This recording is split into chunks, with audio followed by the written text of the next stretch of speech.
दोस्तों नमस्कार। कैसे हैं आप लोग? उम्मीद है कि आप लोग सकुशल और स्वस्थ होंगे। एक एक क्लासेस के इस वीडियो में एक बार फिर आपका स्वागत है।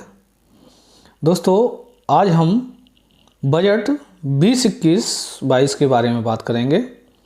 जैसा कि आप सभी को पता है 1 फरवरी 2021 को हमारी वित्त मंत्री जी ने बजट को प्रस्तुत किया और इस बजट के हाइलाइट्स क्या हैं, क्या क्या मुख्य मुख्य बिंदु हैं, उन पे आज हम चर्चा करेंगे। साथ ही आर्थिक समीक्षा 2021 के बारे में भी आज हम बात करेंगे। तो आइए दोस्तों बात करते हैं हम बजट 2021-22 से संबंधित। लेकिन उससे पहले हम जानते हैं बजट के कुछ महत्वपूर्ण फैक्ट्स। दोस्तों बजट शब्द का हमारे संविधान में कहीं भी उल्लेख नहीं मिलता है। संविधान में बजट को वार्षिक विवरण कहा गया है। यह पूरे साल भर जो भी वित्तीय वर्ष है, ये वित्तीय वर्ष आप लोगों को पता होगा दोस्तों 1 अप्रैल से 31 मार्च तक रहता है। तो पूरे वित्तीय वर्ष में आय व्यय का क्या विवरण रहा, उसका एक वार्षिक विवरण होता है बजट। संविधान में इसका उल्लेख अनुच्छेद 112 में किया गया है। अब बात करते हैं भारत में पहला बजट किसके द्वारा प्रस्तुत किया गया। तो दोस्तों ये प्रस्तुत किया गया दोस्तों जेम्स विल्सन द्वारा, और ये ब्रिटिश सरकार के भारतीय परिषद के वित्तीय सदस्य थे और इन्होंने इसे 7 अप्रैल 1860 में प्रस्तुत किया। अब बात करेंगे भारत के में स्वतंत्रता के पश्चात बजट किसने प्रस्तुत किया। तो वो थे हमारे R.K. षणमुखम चेट्टी द्वारा यह बजट प्रस्तुत किया गया। और गणतंत्र भारत का पहला बजट जॉन मथाई ने प्रस्तुत किया। सर्वाधिक बजट पेश करने वाले व्यक्ति जो रहे वो रहे दोस्तों मोरारजी देसाई जी। इन्होंने 6 बार वित्तीय मंत्री के तौर पर और 4 बार उप प्रधानमंत्री की हैसियत से यह बजट प्रस्तुत किया। तो सर्वाधिक बजट पेश करने वाले कौन रहे दोस्तों? मोरारजी देसाई जी। आइए बात करते हैं दोस्तों बजट 2021-22 की। केंद्रीय वित्त एवं कॉरपोरेट कार्य मंत्री श्रीमती निर्मला सीतारमण ने 1 फरवरी 2021 को बजट 21-22 पेश किया। यह नए दशक का पहला बजट है। जैसे कि आपको पता है दोस्तों ये नया दशक शुरू हुआ है 21 से 30 के बीच में, और अप्रत्याशित कोविड संकट के मद्देनज़र यह एक डिजिटल बजट भी था। यह एक पेपरलेस बजट था। ये खास बात है दोस्तों इस बजट की कि ये क्या था, एक डिजिटल बजट था और पेपरलेस बजट था। आत्मनिर्भर भारत का विजन प्रस्तुत करते हुए वित्त मंत्री ने कहा कि दरअसल 130 करोड़ भारतीयों की एक स्पष्ट अभिव्यक्ति है जिन्हें अपनी क्षमता और कौशल पर पूरा भरोसा है।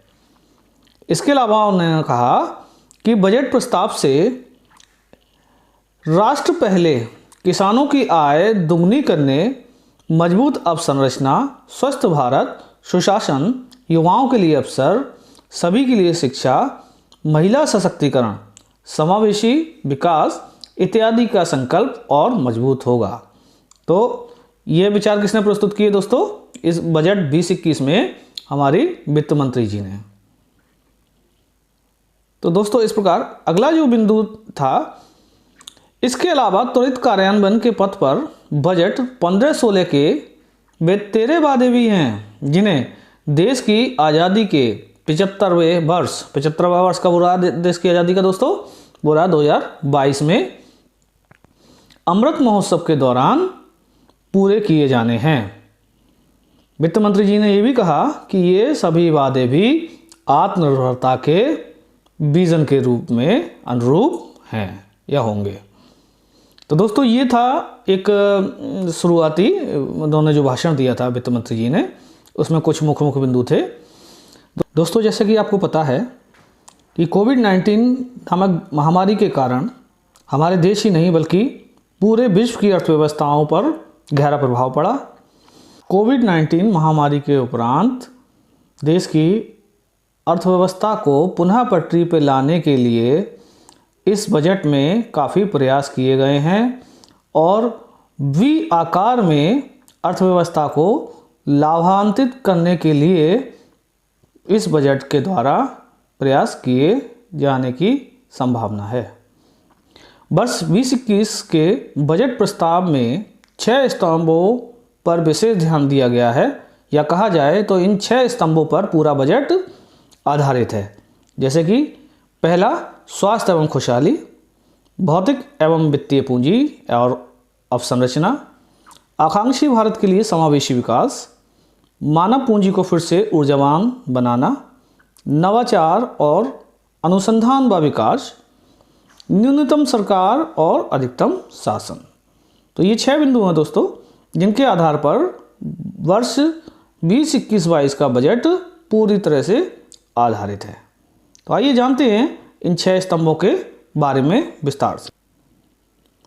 स्वास्थ्य संबंधी बुनियादी ढांचागत सुविधाओं में निवेश में उल्लेखनीय वृद्धि की गई है और वर्ष 2021 के बजट अनुमान में स्वास्थ्य एवं खुशहाली के लिए बजट परिव्यय 2,23,846 करोड़ रुपए का है, जबकि इस साल का बजट कितना है दोस्तों? 94,552 करोड़ रुपए का है, जो 137% वृद्धि दर्शाता है। दोस्तों ये ध्यान रखिए, 137% की वृद्धि की गई है इस बजट में। इसके बाद वित्त मंत्री ने घोषणा की कि 6 वर्षों में लगभग 64,180 करोड़ रुपए के परिव्यय वाली एक नई केंद्र प्रायोजित स्कीम पीएम आत्मनिर्भर स्वास्थ्य भारत योजना का शुभारंभ किया जाएगा। कौन सी स्कीम है दोस्तों? पीएम आत्मनिर्भर स्वास्थ्य भारत योजना। कोविड-19 की वैक्सीन को लेकर भी काफ़ी चर्चा रही है, जैसा कि आप जानते हैं। वर्ष 21-22 के बजट अनुमान में कोविड-19 वैक्सीन के लिए 35,000 करोड़ रुपए का प्रावधान किया गया है।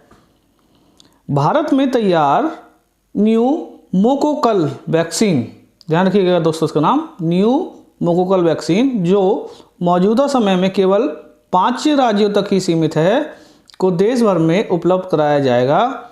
इसका उद्देश्य हर वर्ष 50,000 बच्चों को मौत के मुंह में जाने से बचाना है। बजट हाइलाइट्स के इस वीडियो में हम जो 6 स्तंभों की बात कर रहे थे दोस्तों, उसमें अब बात करते हैं दूसरे स्तंभ की, जो कि है भौतिक या वास्तविक और वित्तीय पूंजी एवं अवसंरचना। इसके अंतर क्या प्रयास किए गए हैं? इसके अंदर पहला जो प्रयास है, आत्मनिर्भर भारत उत्पादन से जुड़ी प्रोत्साहन योजना। इसके अंतर्गत दोस्तों क्या किया गया है? वित्त मंत्री ने कहा है कि भारत को $5 ट्रिलियन की अर्थव्यवस्था बनाने के लिए देश के विनिर्माण क्षेत्र को निरंतर 2.5 अंकों में वृद्धि दर हासिल करनी होगी। कितने अंकों में दोस्तों? 2.5 अंकों में वृद्धि दर हासिल करनी होगी। किसे? मैन्युफैक्चरिंग सेक्टर को। इसके अलावा इन सभी को हासिल करने के उद्देश्य से 2.5 अंकों में वृद्धि हासिल करने के उद्देश्य से आत्मनिर्भर भारत के लिए विनिर्माण वैश्विक दिग्गजों को सृजित करने हेतु 13 सेक्टरों में पीएलआई स्कीम की घोषणा की गई है। कौन सी स्कीम दोस्तों? पीएलआई। इसके लिए सरकार ने अगले 5 वर्षों में लगभग 1.97 लाख करोड़ रुपए की प्रतिबद्धता व्यक्त की है, जिसकी शुरुआत वित्तीय वर्ष 2021-22 से होगी। क्या है? ये प्रोडक्शन लिंक्ड इंसेंटिव स्कीम है। इसके अंतर्गत जो भी प्रोडक्शन किया जाएगा उसका जो इंसेंटिव है वो प्रोड्यूसर्स को दिया जाएगा, उत्पादकों को दिया जाएगा। तो इस प्रकार जो है सरकार ने 13 सेक्टरों को इस पीएलआई स्कीम के अंतर्गत इस बजट में रखा है। आगे बढ़ते हैं। वस्त्र उद्योग को वैश्विक स्तर पर प्रतिस्पर्धी बनाने, बड़े पैमाने पर निवेश आकर्षित करने और रोजगार सृजन को बढ़ावा देने के लिए मेगा इन्वेस्टमेंट टेक्सटाइल पार्क्स यानी कि मित्र नामक योजना शुरू की जाएगी। इससे लगाओ और चलाओ सुविधाओं से युक्त विश्व स्तरीय अवसंरचना का निर्माण होगा। 3 वर्षों में वस्त्र पार्क स्थापित किए जाएंगे। आगे बात करते हैं अवसंरचना की। वित्त मंत्री द्वारा दिसंबर 2019 में घोषित राष्ट्रीय अवसंरचना पाइपलाइन यानी कि NIP अपनी तरह की पहली और पूरी तरह से सरकारी पहल पर आधारित है। 6,835 परियोजनाओं के साथ NIP की घोषणा की गई थी। इस परियोजना पाइपलाइन का विस्तार कर दिया गया है और अब इसमें 7400 परियोजनाएं शामिल की गई हैं। अवसंरचना का वित्त पोषण विकास वित्त संस्थान DFI क्या है दोस्तों? ये है विकास वित्त संस्थान। विकास वित्त संस्थान क्या है? प्रोफेशनल ढंग से प्रबंधित किए जाने वाले अवसंरचना या बुनियादी ढांचागत सुविधाओं के वित्त पोषण के लिए एक प्रदाता, सुविधाजनक और उत्प्रेरक की भूमिका निभाने वाली एक संस्था है और इसकी स्थापना के लिए एक विधेयक लाया जाएगा। विकास वित्त संस्थान से लाभ उठाने के लिए केंद्रीय बजट में 20,000 करोड़ का प्रावधान किया गया है। सड़क एवं राजमार्ग अवसंरचना के लिए बजट में क्या प्रावधान किया गया है, आइए इसके बारे में जानते हैं। वित्त मंत्री ने घोषणा की कि 5.35 लाख करोड़ रुपए की लागत वाली भारतमाला परियोजना के तहत 3.3 लाख करोड़ रुपए की लागत से 13,000 किलोमीटर से भी अधिक लंबी सड़कों के ठेके पहले ही दिए जा चुके हैं, जिनमें से 3800 किलोमीटर लंबी सड़कों का निर्माण हो चुका है। सड़क परिवहन एवं राजमार्ग मंत्रालय के लिए 1,18,101 लाख करोड़ रुपए का विस्तारित परिव्यय प्रदान किया गया है, जिसमें 1,08,230 करोड़ रुपए संबंधित पूंजी के लिए हैं और अब तक का सर्वाधिक ये धनराशि है। तो दोस्तों ये हुआ सड़क एवं राजमार्ग अवसंरचना से संबंधित बजट में किए गए प्रावधानों के संबंध में। रेलवे अवसंरचना के बारे में अब जानते हैं। रेलवे अवसंरचना के लिए बजट में क्या किया गया। भारतीय रेलवे ने भारत के लिए एक राष्ट्रीय योजना 2030 तैयार की है। इस योजना को वर्ष 2030 तक भविष्य के लिए तैयार रेलवे तंत्र सृजित करना है। हमारे उद्योगों के लिए परिवहन लागत को कम करना, मेक इन इंडिया को समर्थ बनाने के लिए हमारी रणनीति का मुख्य बिंदु है। बजट में रेलवे के लिए 1,10,055 करोड़ रुपए की रिकॉर्ड धनराशि प्रदान की गई है। इसमें 1,07,100 करोड़ रुपए पूंजीगत व्यय के लिए हैं। यात्रियों को बेहतर यात्रा अनुभव प्रदान करने के लिए पर्यटक रूटों पर सौंदर्यपरक रूप से डिजाइन किए गए ब्रिजस्टारडोम HLB कोच आरंभ किए जाएंगे। भारतीय रेलवे के उच्च घनत्व नेटवर्क को और उच्च उपयोग किए गए नेटवर्क रूटों को स्वदेश में विकसित स्वचालित ट्रेन संरक्षण प्रणाली प्रदान की जाएगी, जो मानवीय त्रुटि के कारण होने वाली ट्रेन टकराने की समस्या को समाप्त कर देगी। शहरी अवसंरचना। शहरी अवसंरचना के लिए सार्वजनिक बस परिवहन सेवाओं के विस्तार में आवश्यक सहयोग देने के लिए 18,000 करोड़ रुपए की लागत से एक नई योजना शुरू की जाएगी। कुल 702 किलोमीटर लंबी मेट्रो परिचालन में है और 27 शहरों में 1,016 किलोमीटर मेट्रो व RRTS निर्माणाधीन है। टियर 2 शहरों और टियर 1 शहरों के आसपास के इलाकों में कम लागत में सामान्य अनुभव, सुविधा, सुरक्षा से युक्त मेट्रो रेल प्रणालियां उपलब्ध कराने के लिए 2 तकनीकें यानी मेट्रोलाइट और मेट्रोनिया लागू की जाएंगी। तो दोस्तों यहाँ ध्यान रखिए कि मेट्रो लाइट और मेट्रोनिया किससे संबंधित है? ये समान अनुभव, सुविधा और सुरक्षा से युक्त मेट्रो रेल प्रणालियों से संबंधित है। बंदरगाह, नौवहन और राजमार्ग के लिए क्या किया गया है? बजट में वित्त वर्ष 21-22 में निजी सार्वजनिक साझेदारी मॉडल पर बड़े बंदरगाहों यानी 2000 करोड़ रुपए से ज़्यादा धनराशि का प्रस्ताव किया गया है। पेट्रोलियम और प्राकृतिक गैस, उज्ज्वला योजना का लाभ 8 करोड़ परिवारों को पहले ही मिल चुका है और अब इसके अंतर्गत 1 करोड़ अतिरिक्त लाभार्थियों को इसका लाभ दिया जाएगा। अगले 3 वर्षों में शहरी गैस वितरण नेटवर्क में 100 अतिरिक्त शहरों को जोड़ा जाएगा।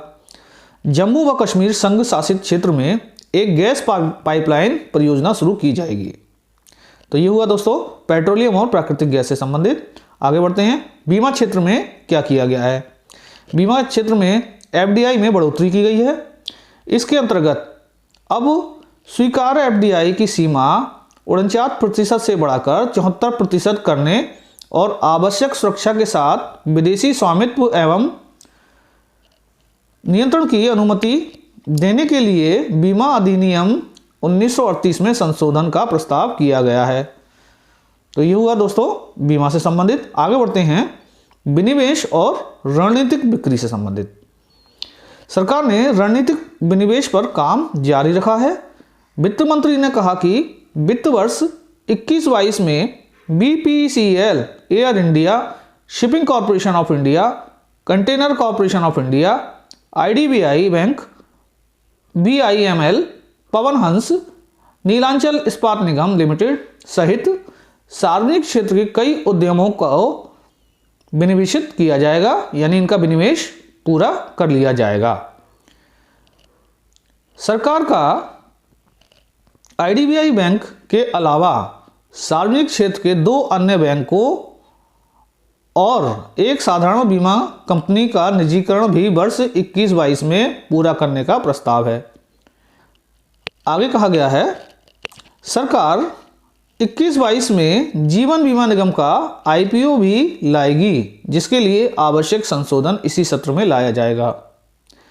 सरकार ने बजट अनुमान 20-21 में विनिवेश से 1,75,000 करोड़ रुपए मिलने की उम्मीद जताई है। तो ये दोस्तों बात हुई विनिवेश की। और अब आगे बढ़ते हैं कृषि से संबंधित इस बजट में क्या किया गया। कृषि के अंतर्गत सबसे पहले बात की गई थी स्वामित्व योजना की। स्वामित्व योजना की पेशकश माननीय प्रधानमंत्री ने इस साल के शुरुआत में की थी। इसके अंतर्गत गांव में संपत्ति के मालिकों को बड़ी संख्या में अधिकार दिए जा रहे हैं।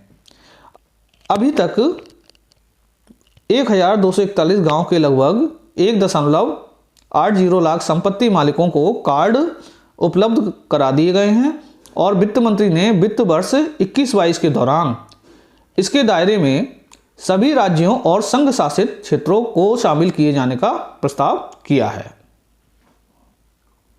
किसानों को पर्याप्त कर्ज उपलब्ध कराने के लिए सरकार ने वित्त वर्ष 22 में कृषि कर्ज का लक्ष्य बढ़ाकर कितना कर दिया दोस्तों? 16.5 लाख करोड़ कर दिया गया है। ग्रामीण अवसंरचना विकास कोष के लिए आवंटन 30,000 करोड़ रुपए से बढ़ाकर 40,000 करोड़ रुपए कर दिया गया है। नाबार्ड के अंतर्गत 5,000 करोड़ रुपए के कोष के साथ बनाए सूक्ष्म सिंचाई कोष को दुगना कर दिया गया है। कृषि और सहायक उत्पादों में मूल्य संवर्धन व उनके निर्यात को प्रोत्साहन देने के लिए एक अहम घोषणा के तहत अब ऑपरेशन ग्रीन योजना के दायरे में अब 22 जल्दी सड़ने वाले उत्पाद शामिल हो जाएंगे। अभी तक कौन से उत्पाद थे दोस्तों इसके अंतर्गत, यानी ऑपरेशन ग्रीन योजना के अंतर्गत? टमाटर, प्याज और आलू। अब इनके साथ साथ अब 22 उत्पादों को और इसमें शामिल किया जा रहा है। आगे बढ़ते हैं। ई-नेम्स में लगभग 1.68 करोड़ किसान पंजीकृत हैं और इनके माध्यम से 1.14 लाख करोड़ रुपए का व्यापार हुआ है। पारदर्शिता और प्रतिस्पर्धा को ध्यान में रखते हुए ई-नेम को कृषि बाजार में लाया गया है।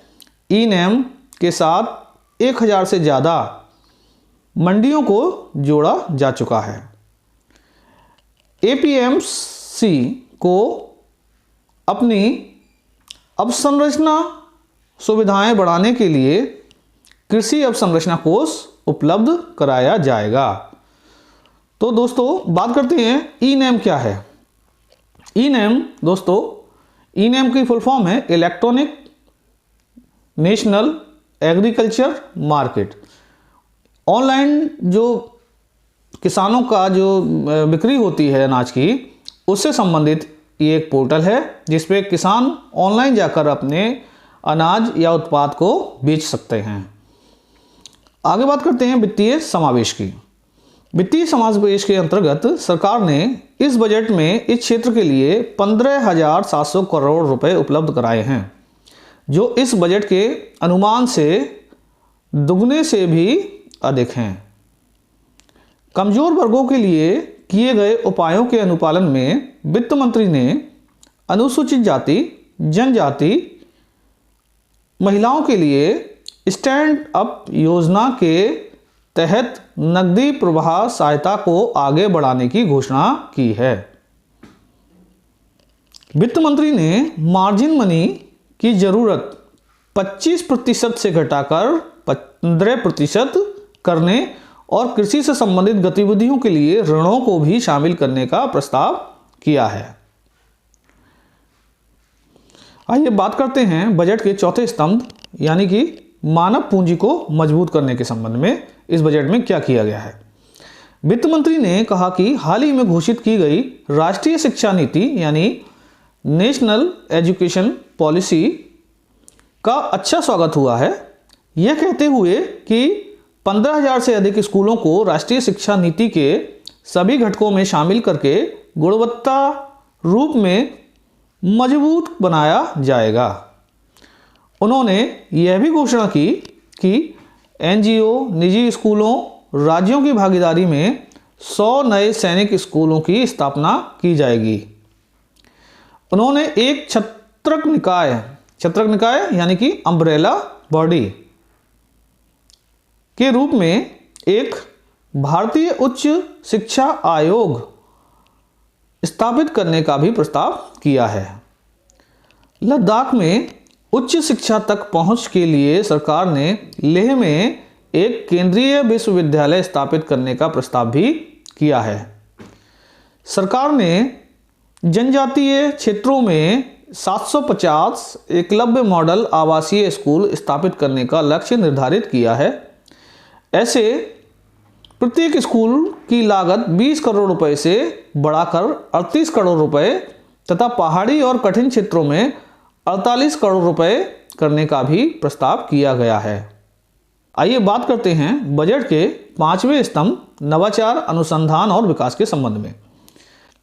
राष्ट्रीय अनुसंधान प्रतिष्ठान का 5 वर्षों के लिए जो परिव्यय है वो 50,000 करोड़ होगा। सरकार एक नई पहल राष्ट्रीय भाषा अनुवाद मिशन यानी कि NTLM की शुरुआत करेगी। इससे प्रमुख भारतीय भाषाओं में उपलब्ध कराई गई शासन एवं नीति संबंधी ज्ञान रूपी दौलत इंटरनेट पर उपलब्ध होगी। अंतरिक्ष विभाग के तहत एक सार्वजनिक क्षेत्र उपक्रम the new space India limited कुछ छोटे भारतीय उपग्रहों के साथ ब्राजील से एमेजोनिया उपग्रह ले जाने वाले PSLV-51 को लॉन्च करेगा।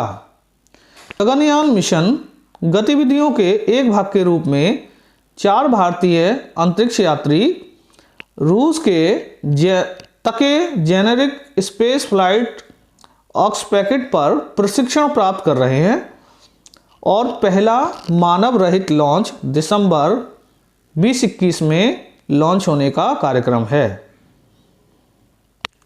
अब बात करते हैं दोस्तों बजट के छठे स्तंभ यानी कि न्यूनतम सरकार और अधिकतम शासन। इसके तहत सरकार ने 56 संबद्ध स्वास्थ्य देखभाल व्यवसायों का पारदर्शी और कुशल विनियमन सुनिश्चित करने के दृष्टिकोण के साथ संसद में राष्ट्रीय संबद्ध स्वास्थ्य देखभाल पेशेवर विधेयक पेश किया है। यह विधेयक पेश किया है किसने? सरकार ने। उन्होंने यह घोषणा भी की कि भारत के इतिहास में आगामी जनगणना प्रथम डिजिटल जनगणना हो सकती है। यानी जो आगामी जनगणना होगी दोस्तों 2021 में, वो क्या होगी? प्रथम जनगणना। कैसी? डिजिटल जनगणना हो सकती है और इसे बड़े और महत्वपूर्ण कार्य के लिए वर्ष 2021-22 में 3,768 करोड़ रुपए आवंटित किए गए हैं। किसके लिए दोस्तों? डिजिटल जनगणना के लिए। एक बार स्वास्थ्य स्थिति स्थिर होने और लॉकडाउन धीरे धीरे उठाए जाने के कारण सरकारी खर्च बढ़ गया था, जिसके कारण घरेलू मांग पुनर्जीवित हुई। 2021 के लिए 30.42 लाख करोड़ के मूल बजट अनुमान व्यय की तुलना में संशोधित अनुमान 34.50 लाख करोड़ आंके गए हैं और व्यय की गुणवत्ता बरकरार रखी गई है। संशोधित अनुमान में पूंजीगत व्यय 2021 में 4.39 लाख करोड़ रुपए है, जबकि 2021 में बजट अनुमान 4.12 लाख करोड़ रुपए रहा। वित्त मंत्री ने कहा कि संशोधित अनुमान 2021 में राजकोषीय घाटा बढ़कर सकल घरेलू उत्पाद का 9.5% हो गया है और इसे सरकारी ऋणों, बहुपक्षीय ऋणों, लघु बचत निधियों और अल्पकालिक ऋणों के माध्यम से धन उपलब्ध कराया गया है। बात करेंगे दोस्तों, जैसे हमने ऊपर बात करी संशोधित अनुमान की, और जबकि बजट का अनुमान यानी 2021 में राजकोषीय घाटा जीडीपी का 6.8% रहने का अनुमान था, और लेकिन संशोधित अनुमान क्या था? 9.5%, जो कि जीडीपी का था। राजकोषीय घाटा स्तर को कम करके 2025-26 यानी 2025 से 26 तक इस अवधि के दौरान साधारण रूप से स्थिर ह्रास के साथ कितना लाने की उद्देश्य है सरकार का? 4.5% पर लाने का सरकार का उद्देश्य है। 15वें वित्त आयोग की मद के अनुसार सरकार राज्यों के लिए निवल उधार के सामान्य उच्चतम सीमा सकल राज घरेलू उत्पाद के 4% पर नियत करने की अनुमति दे रही है। 15वें वित्त आयोग 2021 से 2026 की सिफारिश पर बजट में 2021-22 में 17 राज्यों, कितने राज्यों दोस्तों? 17 राज्यों को राजस्व घाटा अनुदान के रूप में 1,18,452 करोड़ रुपए उपलब्ध कराए गए हैं। ये दोनों बात हुई दोस्तों 15वें वित्त आयोग के संबंध में, यानी 15वें वित्त आयोग द्वारा इस बजट में कितना राज्यों को अनुदान देने की सिफारिश की गई है और उसके अनुरूप कितना बजट इस में अलॉट किया गया है इन राज्यों के लिए। तो दोस्तों 15वें वित्त आयोग से संबंधित इस बजट में क्या प्रावधान किए गए हैं और 15वें वित्त आयोग द्वारा जो बजट में सिफारिश की गई है राज्यों को देने के लिए, उसके अंतर्गत कितनी धनराशि दिए जाने का प्रावधान किया गया है। आइए अब जानते हैं दोस्तों कि सरकार का राजस्व एवं व्यय किस प्रकार होता है और किस मद में कितना पैसा खर्च होता है, किस मद में किस प्रकार सरकार की आय होती है। तो पहले बात करते हैं कि सरकार की आय। सरकार की आय को अगर हम 1 रुपया मान लें तो उस 1 रुपये के अंतर्गत कितने कितने पैसे कहां कहां हमें प्राप्त हुए, इस संबंध में हम जानते हैं। दोस्तों सरकार की जो सर्वाधिक आय है वो है रुपए में 36 पैसे, और ये कहां से प्राप्त होती है? उधार एवं अन्य देयताओं से। उसके बाद 15 पैसे की आय जो प्राप्त होती है वो जीएसटी से प्राप्त होती है। इसके बाद 14 पैसे प्राप्त होते हैं आयकर से।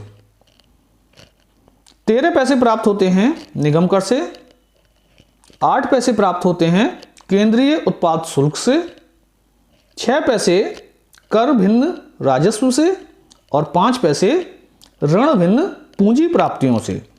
तो इस प्रकार दोस्तों हमने जाना कि सरकार की आय किस प्रकार होती है।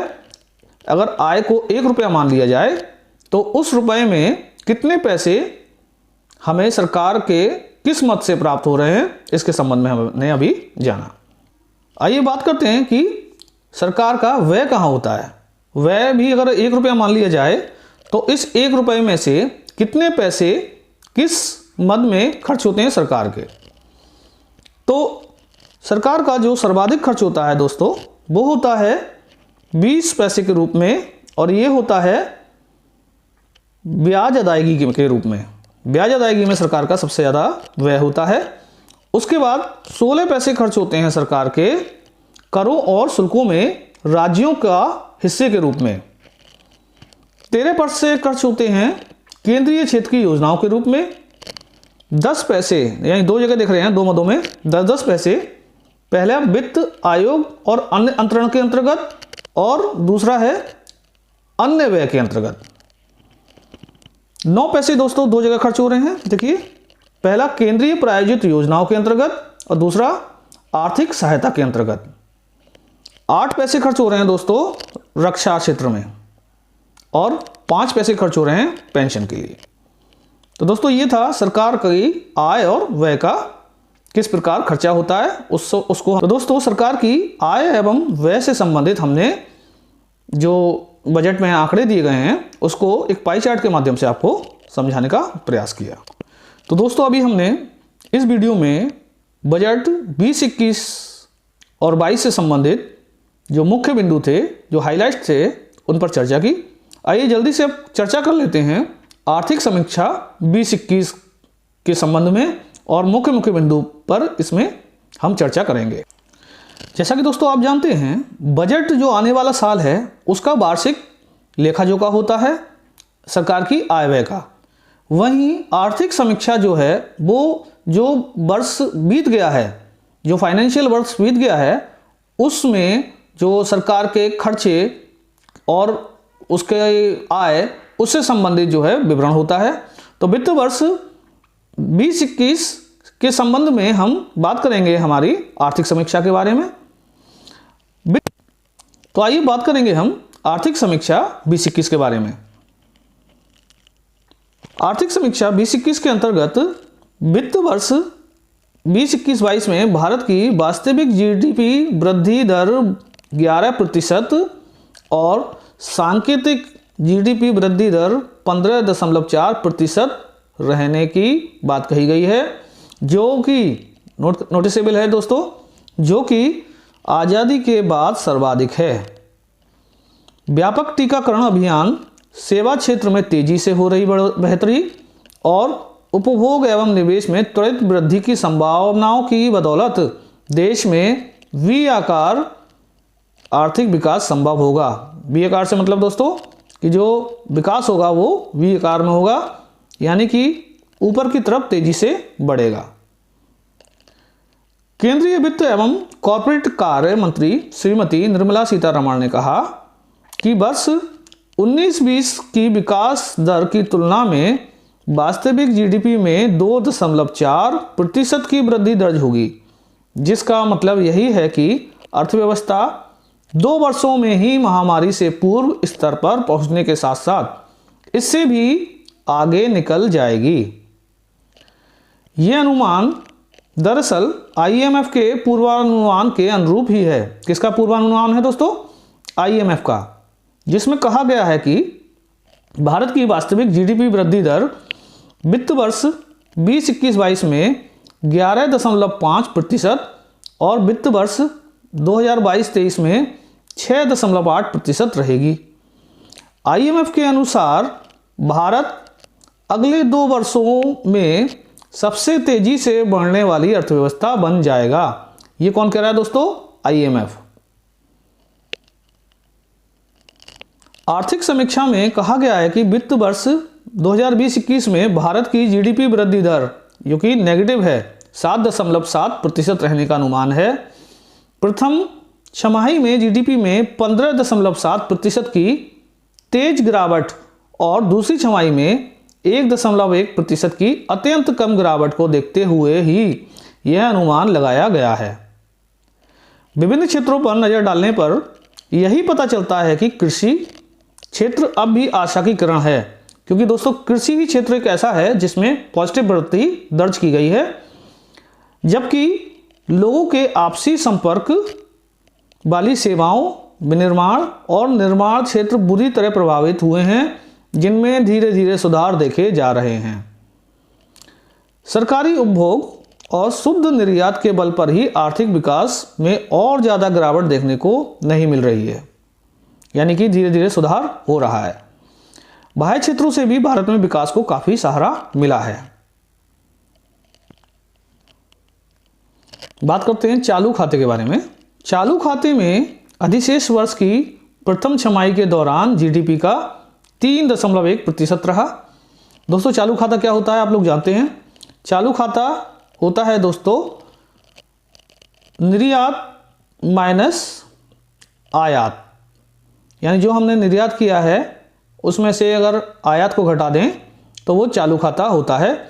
और ये अधिशेष कब होगा? जब अधिशेष होगा दोस्तों जब हमारा निर्यात अधिक होगा और आयात कम होगा, और ये उस अर्थव्यवस्था के पक्ष में होता है यदि चालू खाता पॉजिटिव रहता है।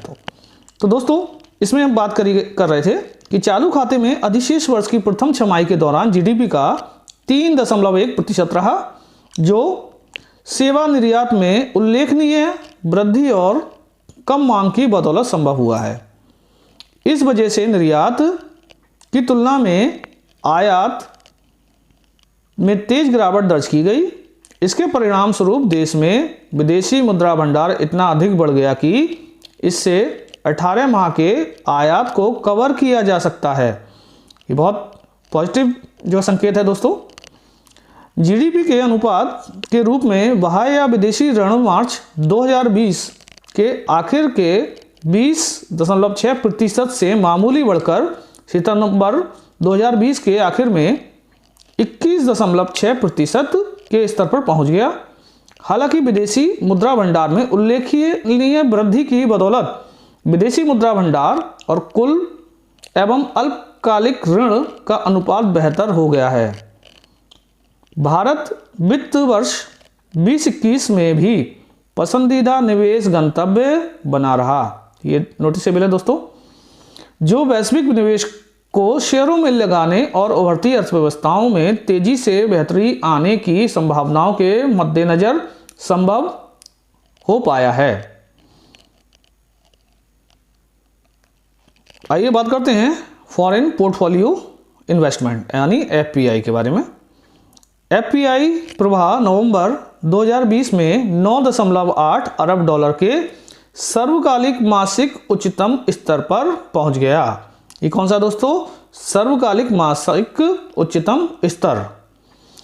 भारत वर्ष 2020 में विभिन्न उभरते बाजारों में एकमात्र ऐसा देश रहा जहां इक्विटी में एफआईआई का प्रभाव हुआ।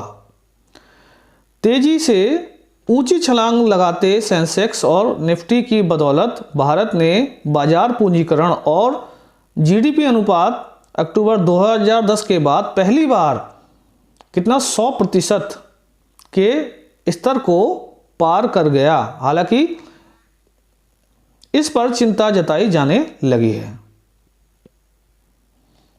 बात करते हैं भारत में चालू खाते में अधिशेष वित्त वर्ष 2021 में जीडीपी का 2% रहने की संभावना है, जो 17 वर्षों के बाद ऐतिहासिक उच्चतम स्तर है। 17 वर्षों के बाद दोस्तों ये उच्चतम स्तर है, क्योंकि एक सकल मूल वर्धित की वृद्धि दर वित्त वर्ष 2020-21 में -7.2% रहने की संभावना है, जबकि वित्त वर्ष 19-20 में यह 3.9% आंकी गई थी।